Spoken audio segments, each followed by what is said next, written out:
Sarili niya salamin, guys, oh. Tingin mo, Daddy. Mama, maayos pa ba ang kulungan ng manok? Ang lapit.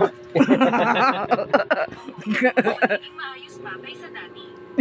Tangina mo, sarili mo yan, eh. Hirap mo. Pagkatayo ng kulungan ng manok mo, sa Manila, Ano pa? mayroon pa akong ilang libo rito. Ate Hoy, hirap muna ako ng pera para ipagawa ang kulungan.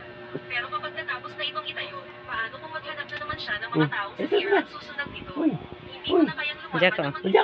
Kapitan, gusto ko pong magtatag ng kooperatiba. Kapag isa lang ako nagmamatigan, kahit sino ay pwede kumakita sa akin.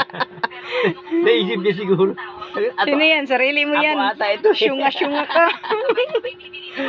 Naisip niya siguro. Ayun o. Jaco. Ano mo, Jack, ah? Nanghahalik na naman. Jaco. Gawin na natin. Sige. Sabi, ako